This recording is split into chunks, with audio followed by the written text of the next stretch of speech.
Por que fazer atividade física ajuda no gerenciamento da ansiedade? Isso porque o cortisol e a adrenalina, eles são produzidos pelas suprarrenais. Lembrando que nós temos duas. E esses dois hormônios, eles só são metabolizados por meio do movimento. Ou seja, você só consegue gastar esses hormônios quando você movimenta o seu corpo, quando você faz uma atividade física. Então lembre-se, quando você estiver passando por uma situação de estresse, de ansiedade, lembre-se que é porque as suas amígdalas, cerebral, temos duas, elas foram informadas de que havia um perigo que ele poderia ser real ou iminente. Então elas estão super ativadas. E uma forma de você gastar a adrenalina e o cortisol é você fazendo uma atividade física, você movimentando o teu corpo. Então essa é uma forma de você estar aliviando essa ansiedade, esse estresse, esse cortisol que está em excesso. É você ir fazer uma dança, é você fazer um crossfit, ir fazer uma pedalada na praia, e fazer algo que você vai estar movimentando bastante o teu corpo, porque assim você vai estar gastando esse cortisol e essa adrenalina.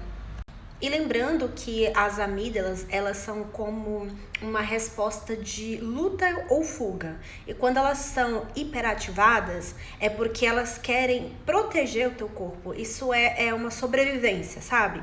Ela te prepara para você lutar ou fugir. Tanto é que você tem grande concentração de sangue nos seus membros superiores para você lutar e inferiores, que é para você correr.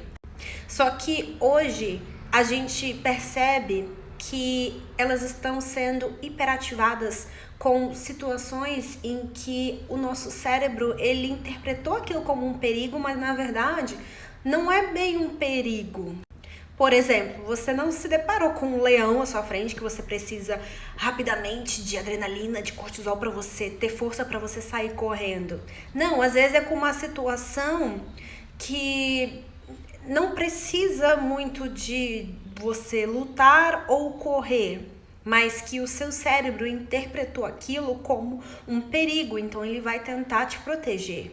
E às vezes a ansiedade, o estresse, eles vêm às vezes de situações em que nosso cérebro interpretou, como um perigo, mas que na verdade não é bem perigoso. A gente às vezes está ansioso com uma situação, vivendo lá no futuro ou vivendo lá no passado, ou uma situação que a gente não consegue controlar. E aí isso desencadeia essa ansiedade, esse estresse, mas que a gente repara que nossa amígdala, elas estão aqui para nos proteger, sabe? Ela é um sistema de sobrevivência, mas acaba sendo prejudicial para a gente quando ela sai do equilíbrio.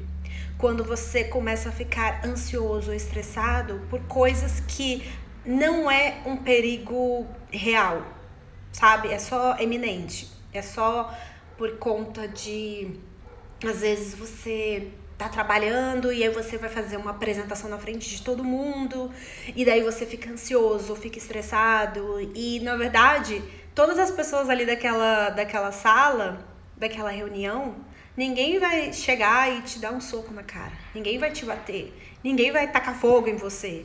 Então não é bem um perigo real, é mais algo bem da nossa cabeça. E aí entra essa outra abordagem que é da gente ter uma inteligência emocional, da gente estar se conhecendo, a gente estar sabendo como gerenciar as nossas emoções, porque senão a gente acaba ficando ansioso, estressado com basicamente tudo que acontece. E o cortisol em excesso, ele mata os neurônios. Então, olha a seriedade que é isso. E fora que, cara, a sua saúde fica péssima. Imagina o tanto de cortisol na tua corrente sanguínea, que é o hormônio do estresse. Você não tem qualidade de vida. Então lembre-se, quando você tiver com bastante ansiedade, com bastante estresse, faça uma atividade física. Porque esta é uma forma de você estar metabolizando, esses hormônios, de você estar gastando eles, que é através do movimento. Então, faça isso por você, para você, porque uma vida com saúde, com qualidade de vida, é tudo que a gente precisa.